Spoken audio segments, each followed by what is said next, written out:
नमस्कार दोस्तों, कैसे हैं आप सब। उम्मीद करता हूं कि आप लोग भी राजी पूर्वक से होंगे। तो चले दोस्तों, आज की कहानी की सफ़र पर। आज की कहानी बिहार से है, मुजफ्फरपुर डिस्ट्रिक्ट। ये कहानी जो भेजे हैं ना, उनका नाम है महेश। आज तो उनकी उम्र ज़्यादा है, लेकिन जब उनकी उम्र 2004 में जवान थे वो, और उनकी जो पत्नी थी ना, एक असाध्य बीमारी की चपेट में आ चुकी थी। बहुत इलाज हुआ, लेकिन वो बच नहीं पाई, गुजर गई। महेश जो थे ना, अपने पत्नी से बहुत प्यार करते थे। वो सदमा बर्दाश्त नहीं कर पा रहे थे। लेकिन ये तो संसार का नियम है, परिवर्तन होता रहता है। एक जाता है, दूसरा आता है, ये तो चलता रहता है। आखिरकार कुछ दिनों के बाद में उनको परिवार ने संभाला, खुद भी संभले महेश जी। अब जो रोज काम काज था, अब तो वो तो करना ही पड़ता। अब कोई धन्ना सेठ तो थे नहीं कि घर में बैठे अब पैसा आ जाएगा, भोजन आ जाएगा। उसके लिए तो मेहनत करना ही पड़ेगा ना। महेश जी अपनी पत्नी को भुला नहीं पाते हैं, मन में उनको हमेशा बसी रहती है। लेकिन कर्तव्य भी तो है, काम भी तो है। खेती बाड़ी का काम था महेश जी का, और फिर मजबूरन आप खेती बाड़ी के काम में लगना पड़ा। और खेत से थोड़ी ही दूरी पर उनका पत्नी का अंतिम संस्कार हुआ था। शमशान का घाट था वहाँ पर, गांव का। वहाँ पर ही अब जो मरते थे उनको जलाया जाता था, अंतिम क्रिया किया जाता था। जब वो खेत में जाते ना, तो उस दिन का वाकया, अब जो कुछ हुआ था शमशान घाट पर, अंतिम क्रिया अपनी पत्नी को किए थे, सब याद आ जाता है। रोने लगते हैं महेश जी। ऐसा दुखी था, पत्नी के गम में अब एक तरफ से उलझे हुए थे। अब खेत में पहुंचने के बाद पत्नी की याद और आने लगी थी, रोने लगे थे। घर वालों ने उनको समझाया कि देखो, जो होना था अब हो चुका है, अभी तुम्हारा कोई उम्र ज़्यादा नहीं हुआ है, कुछ दिन के बाद हम तुम्हारी शादी कर देंगे। लेकिन महेश जी शादी नहीं करना चाहते थे। वो चाहते थे कि अपनी पत्नी के याद में ही अब ऐसे कैसे रह जाए, शादी दूसरा ना करें। लेकिन परिवार वाले जानते थे कि अभी गम में है लड़का, चलो कुछ दिन के बाद में संभल जाएगा, और तब इससे बातचीत करेंगे। अब महेश जी अब रोज़ खेत में अपना आने लगे, जो भी फसल का काम था अब वो करने लगे। कभी कभी उनका परिवार नहीं आता था तो खुद अकेले भी आ जाते थे। अब तो आदी हो चुके थे, अब जो भी काम था अपना मन लगा के करते थे। और कुछ दिनों के बाद में शाम ढल चुकी थी, अंधेरा होने लगा था। उनको लगा कि थोड़ा सा काम रह गया है, इसको निपटा के ही चलेंगे। अपने काम में जुटे रहे वो। तब तक अंधेरा बढ़ चुका था। जो भी आसपास के खेतों में काम कर रहा था अब अपने अपने घर जाने लगे। महेश को भी पड़ोसी ने बोला कि चल महेश, अब कितने बजे तक काम करेगा, देख अंधेरा हो चुका है, चल खेत में से छोड़ और घर चलते हैं। लेकिन महेश अपने पड़ोसी को बताने लगे कि भैया बस थोड़ी देर का काम है, अब इसको निपटा के ही ख़त्म कर लेता हूँ, आप चलो मैं आता हूँ। पड़ोसी चला गया। महेश अपने खेत में रुके रहे और अंधेरा गहराने लगा था।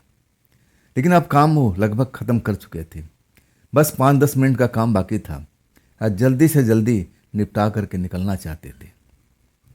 तभी उनको लगा कि उनको नाम लेकर के कोई पुकार रहा है। किसी औरत की आवाज़ थी, मीठी आवाज़ थी।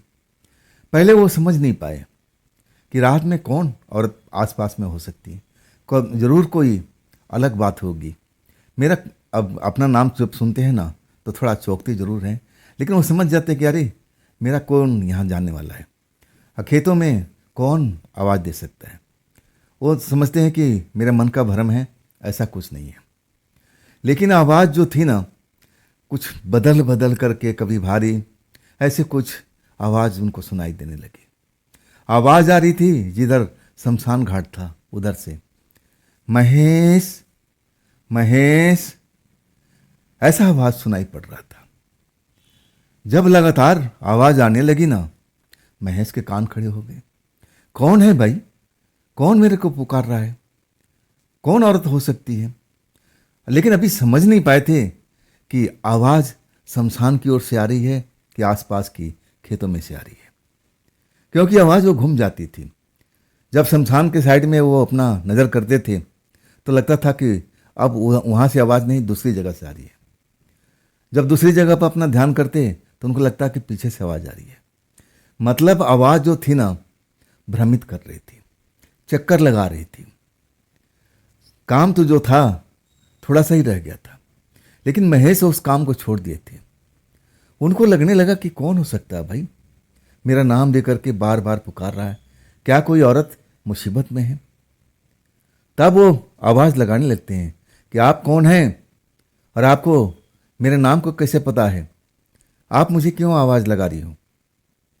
लेकिन उधर से जवाब नहीं आया, बस बार बार वही शब्द दोहराया जा रहा था, महेश महेश। महेश को समझ में नहीं आ रहा था, अभी तक डरे नहीं थे, भूत प्रेत से कभी उनका वास्ता पड़ा नहीं था। भूत प्रेत क्या होता है अब वो ज़्यादा समझते भी नहीं थे, बस किस्से कहानियाँ फिल्मों तक ही उनका सीमित था। उनको लगता था कि वास्तव में भूत प्रेत होते ही नहीं हैं। ये जो फिल्में वाले हैं ना, अब ऐसे ही मनोरंजन के लिए फिल्म बनाते हैं, भूतों से कोई वास्ता नहीं होता है। लेकिन जब आवाज़ बार बार चक्कर खाती हुई सुनाई देने लगती है, महेश का कान खड़े हो जाते हैं। डरते नहीं, आवाज़ लगाते हैं, कौन है भाई, तो आप मुझे कैसे जानती हो, अगर जानती हो तो मेरे सामने में आओ, आप दिखाई क्यों नहीं दे रही हो। लेकिन आवाज़ बस वही दो शब्द, महेश महेश। अरे इससे आगे कुछ बोलती नहीं थी। महेश बड़ा परेशान हो गए थे। उनको लगा कि अब छोड़ो, जितना काम कर चुका अब छोड़ देते हैं, आज चलते हैं अपने घर की ओर। दिमाग खराब कर दिया, ना जाने कौन औरत है और दिखाई तो दे नहीं रही है, बार बार मेरे नाम को पुकारी जा रही है। अब अपना जो भी सामान था उठाते हैं, आज चलने को खोज लेते हैं। और तभी उनके सामने जो देखते हैं ना, समझ में नहीं आता है कि ये इंसान हो सकता है, कोई हवा है या कोई आंखों का धोखा है।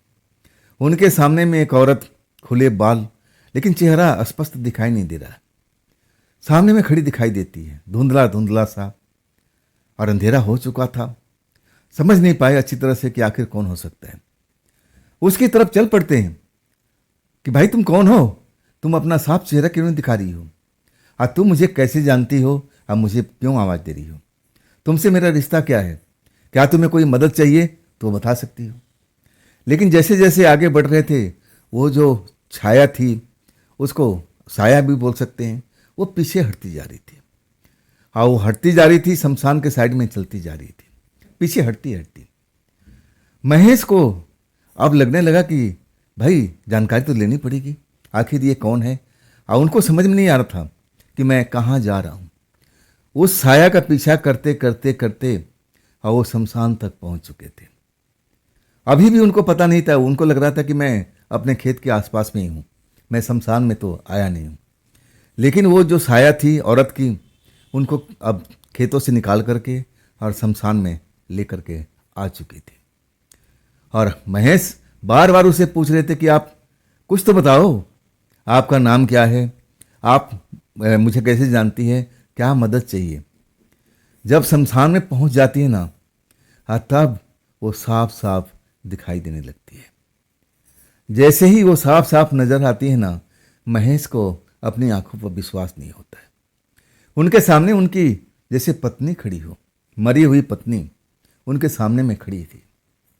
महेश को अपनी आंखों पर विश्वास नहीं होता है। उनको लगता है कि मैं सपने की दुनिया में हूँ, सपना मेरा टूट जाएगा और सब कुछ खत्म हो जाएगा। ये कैसे हो सकता है, मेरी जो पत्नी मर चुकी है, मैं खुद अपने हाथों से उसको अंतिम क्रिया किया हूँ, वो कैसे जिंदा हो सकती है। महेश को अब अविश्वास सा लगने लगा, ये आंखों का धोखा है और कुछ नहीं है, मेरे मन का वहम है। तब तक उनको देर हो चुकी थी। जब वो औरत उनके नज़दीक आ जाती है और कहती है, महेश तुम मुझे भूल गए हो। महेश को अपनी फिर आंखों पर विश्वास नहीं होता है। उस औरत को देखते हैं, हूबहू अब उनकी पत्नी की तरह लग रही है। कपड़े लत्ते जो मरते टाइम पहन रखे थी, वैसे ही कपड़े लत्ते उसके शरीर पर थे, लेकिन जो चेहरा दुबला पतला था और वो बिल्कुल स्वस्थ दिख रही थी। बीमारी से जो उसको परेशानियां हुई थी, शरीर जो सूख चुका था, अब वो बिल्कुल स्वस्थ दिखाई दे रही थी। ऐसा नहीं लग रहा था कि कोई बीमारी से ग्रसित हो या मौत के इतने करीब हो, कुछ ऐसा महसूस नहीं हो रहा था। लेकिन जब औरत को देखते हुए सामने अब उनकी एक तरह से पत्नी ही खड़ी थी, विश्वास नहीं हो रहा कि मेरे मन का भ्रम है, मेरे खेतों में ऐसा कैसे हो सकता है। लेकिन जब देखते हैं, अरे मैं शमशान में कैसे आ गया। देख रहे हैं कि अभी अब वहाँ पर जो चिता बड़ी मुश्किल से लोग अब आते थे, कोई बुजुर्ग मर गया तो नाम मात्र का चिता था वहाँ पर, और जो उनकी पत्नी की चिता था ना, जिस जगह पर जलाया गया था, अब उसके राख होख पड़े थे। अब इतनी जल्दी गांव में मौत तो होती नहीं है कि अब वहाँ लाइन लगी हुई है। एकदम खौफ में भर जाते हैं। उनको लगता है कि ऐसे कैसे हो सकता है भाई, मेरी मरी हुई पत्नी मेरे आंखों के सामने कैसे खड़ी हो सकती है, मेरे से बातचीत कर रही है। डर जाते हैं। अब वहाँ से भागते हैं उल्टे पैर, लेकिन वो भाग नहीं पाते। फिर उनके सामने में उनकी पत्नी आके खड़ी हो जाती है। और तब महेश को लगता है कि नहीं भाई, ये सपना नहीं है, ये जो मेरे सामने में चल रहा है ना, ये सब हकीकत है। बड़े खौफ में भर जाते हैं।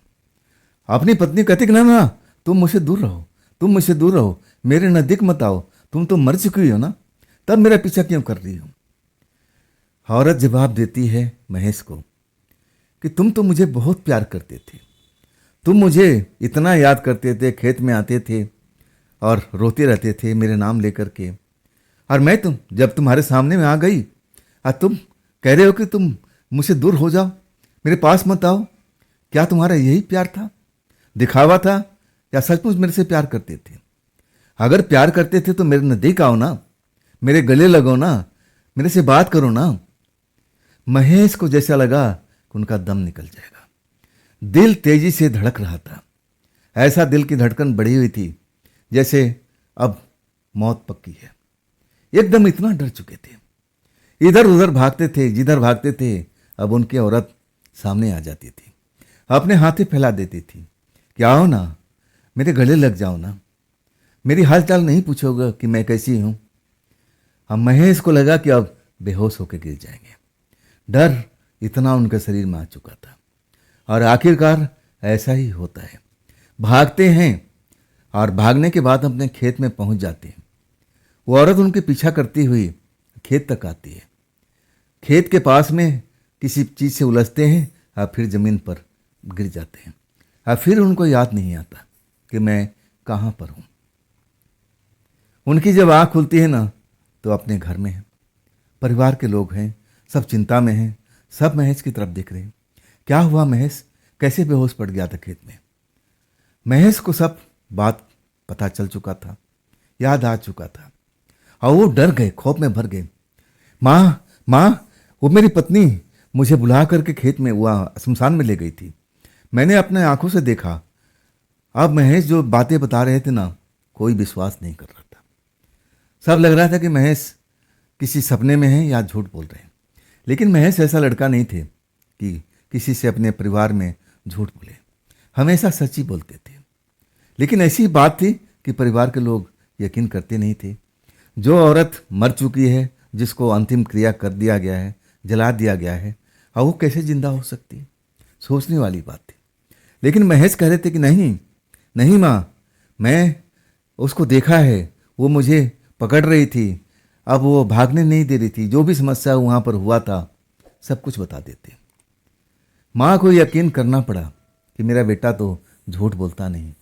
परिवार को लोग को भी यकीन करना पड़ा कि महेश कभी आज तक किसी परिवार से झूठ नहीं बोला है। मामला क्या है?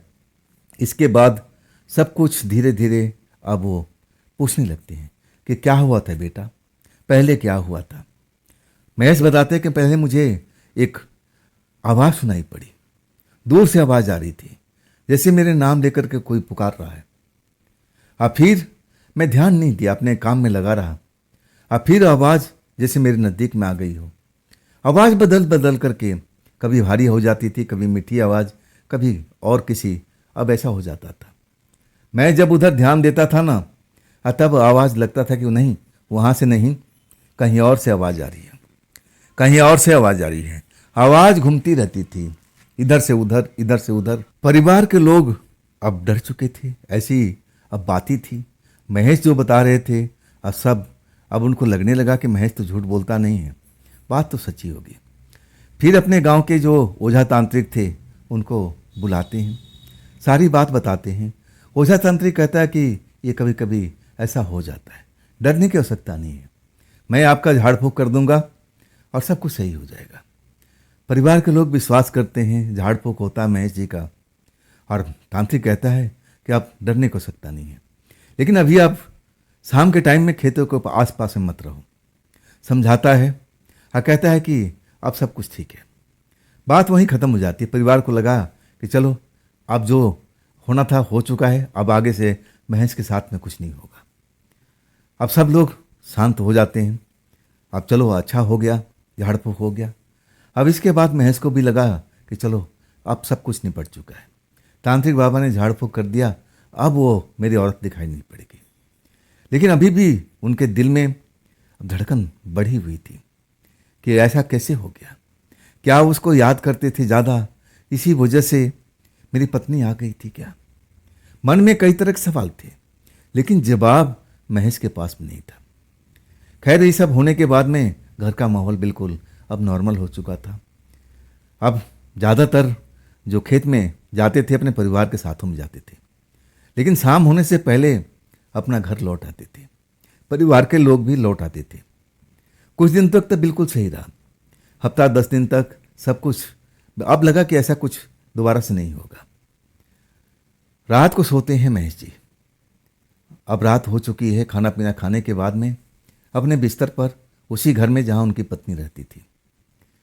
आधी रात के बाद अब जैसे वो सपने में थे या न जाने कैसे, उनको लग रहा है कि उनकी पत्नी उनके घर में आ चुकी है और उनको उठा रही है। महेश उठो उठो, बहुत सो गए तुम, उठो मेरे साथ में बातचीत करो, मुझे अकेले ही अच्छा नहीं लग रहा है, तुम मेरे से बातचीत करो और तभी मुझे अच्छा लगेगा। महेश जैसे सपने में थे या हकीकत में थे, उस टाइम उनको कुछ ऐसा ही महसूस होता है और वो डर जाते हैं और कहते हैं कि तुम तो मर चुकी हो, तो तब मेरे पास में क्यों आ रही हो। हाँ, तब उनकी पत्नी कहती है कि हाँ मैं मर तो चुकी हूँ, लेकिन मैं अकेले हूँ ना, मुझे अच्छा नहीं लगता है। ऐसा करो तुम मेरे साथ में चलो, हम दोनों रहेंगे और मुझे अच्छा भी लगेगा। महेश डर जाते हैं, उनकी आंख खुल जाती है, नींद में थे आंख खुल जाती है और तब उनको लगता है कि अरे ये सब मेरे साथ में हो क्या रहा है। लाइट जलाते हैं, अंधेरे में सोने की आदत थे, लाइट जलाते हैं ना, तब देख रहे हैं कि खिड़की जो खुली हुई थी वहाँ पर उनकी पत्नी का चेहरा एक पल के लिए नजर आया। घर के बाहर से खिड़की जो खुली हुई थी उसमें लोहे की सरिया लगा हुआ था और वो जैसे सरिया के पीछे अब झांक रही थी महेश जी को। जब उसका चेहरा देखते हैं ना, एक पल के लिए खौफ में भर जाते हैं, डर जाते हैं, चिल्लाने लगते हैं। परिवार के लोग आ जाते हैं, क्या हुआ महेश, क्या हुआ। और तब वो डर के बारे सब कुछ बताते हैं कि माँ देखो वो मेरे सपने में आई थी और जो अब घटना हुई थी अब सब कुछ बताती हैं। और माँ मेरी नींद खुली ना तो मैं उसको खिड़की के पीछे देखा, वो मुझे घूर रही थी। परिवार के लोग फिर खौफ में भर जाते हैं, पूछते हैं कि सही से बताओ क्या तुमने सपने में देखा। और तब वो बताने लगे कि वो कह रही कि मैं अकेले हूँ, तुम मेरे साथ में चलो, मुझे अच्छा लगेगा। परिवार को लगा कि ये तो बात ठीक नहीं है, ये बात गलत है, जरूर आत्मा अभी पीछा नहीं छोड़ रही है। सुबह उसी तांत्रिक बाबा को बुलाते हैं, कहते हैं बाबा आपने झाड़ फूँक किया, लेकिन मामला तो और बिगड़ चुका है, वो तो घर तक आ चुकी है। वो तो महेश को कह रही तुम मेरे साथ में चल, मैं अकेले हूँ, बोर हो रही हूँ, तू मेरे साथ में बातचीत करेगा तो अच्छा लगेगा। तांत्रिक बाबा सोच में डूब जाते हैं और कहते हैं हाँ मामला तो आगे बढ़ चुका है, अब मुझे थोड़ा मेहनत करना पड़ेगा, अब इसमें थोड़ा वक्त भी लगेगा, मैं सब कुछ सही कर दूंगा। लेकिन मामला बिगड़ चुका है। तांत्रिक बाबा जो सच्चाई थी अब वो बताने लगते हैं कि देखो खेत की बात अलग थी, वहाँ पर पास में शमशान था, लेकिन वो आत्मा अब तुम्हारे घर तक पहुँच चुकी है, तुम्हारे बेटे से बातचीत कर रही है और बोल रही है कि तुम मेरे साथ में चल, मतलब तुम्हारे बेटे को मारना चाहती है, उसकी आत्मा को साथ में लेकर जाना चाहती है। ये मामला बिगड़ चुका है। परिवार के लोग भयभीत हो जाते हैं, कहते हैं बाबा जी जो करना है आप कीजिए, बस मेरी महज को कुछ ना हो। बाबा कहते हैं कि बस थोड़ा सा सब्र रखना पड़ेगा, ये काम मैं अकेले नहीं कर पाऊंगा, मुझे अपने एक साथी की ज़रूरत है, हाँ मैं उससे मदद लेता हूँ। लेकिन ये मामला, ये जो कुछ पूजा पाठ होगा ना, इस घर में नहीं, शमशान में करना पड़ेगा, और तब जाके उसकी आत्मा की हम शांति दिला सकते हैं। नहीं तो वो फिर आपके घर में पहुंच सकती है, कहीं महेश के कहीं भी मिल सकती है, मामला बिगड़ता ही जाएगा। परिवार के लोग हाथ जोड़ के कहने लगे कि बाबा जो करना है बस कीजिए, महेश बस सुरक्षित रहे, वो आत्मा जो है उसकी पत्नी की अब उससे दूर रखिए। बाबा अपने काम में लग जाते हैं, अपने साथी तांत्रिक के पास पहुंचते हैं दूसरे गांव में, पूरी कहानी बताते हैं और फिर मदद लेते हैं। इसके बाद पूरी तैयारी होती है और परिवार के लोगों को बताते हैं कि देखिए आज की रात हम लोग रात को 12 बजे के आसपास में हम शमशान में जाएंगे और वहाँ पर विधिवत पूजा पाठ होगा। अगर हमारा पूजा पाठ सफल हो जाता है तब हम उस आत्मा को सुला देंगे, फिर आत्मा वो जाग नहीं पाएगी, ना आपके बेटे के पास में पहुंच पाएगी। बस ये काम सफल हो जाए। परिवार के लोग तो अब प्रार्थना ही कर रहे थे कि ये काम सफल हो जाए। रात के दोनों तांत्रिक पहुंचते हैं शमशान में, अपना विधिवत पूजा पाठ करते हैं, और जब पूजा संपन्न होने को होता है और वही आत्मा तांत्रिकों के पास आ जाती है, उनको धमकाती है कि तुम मेरे मामले से दूर रहो, मैं अपने पति को छोड़ नहीं सकती, मुझे अपने पति से प्यार है, वो भी मुझसे प्यार करता है, तुम लोग बीच में कौन होते हो आने वाले, तुम लोग यहाँ से भाग जाओ। डराती है, धमकाती है। लेकिन तांत्रिक थे भाई, आम आदमी होता तो डर भी जाता। वो समझ गए ऐसा तो कुछ होना ही है, और फिर अपना जो तंत्र मंत्र है अब वो अपना करने लगे। तंत्र मंत्र पावरफुल था, दो तांत्रिकों का मामला था, और तब जाकर के मामला काबू में हुआ।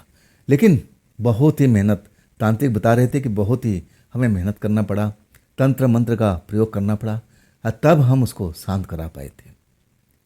अब इसके बाद वो लोग लौटते हैं और तब जाकर के वो आत्मा को शांति मिलती है। और इसके बाद महेश को वो आत्मा कभी दिखती नहीं है, उनकी पत्नी की। परिवार के लोग अब अमन चैन से है, और महेश के 2 साल के बाद में अब शादी भी हो चुकी है, उनके बाल बच्चे भी हैं। तो दोस्तों ये थी आज की कहानी महेश जी की भेजी हुई। ये कहानी आपको कैसी लगी कमेंट में ज़रूर बताइएगा। कोई अपना कोई विचार रखना चाहते हो तो भी ज़रूर हमें बताइएगा।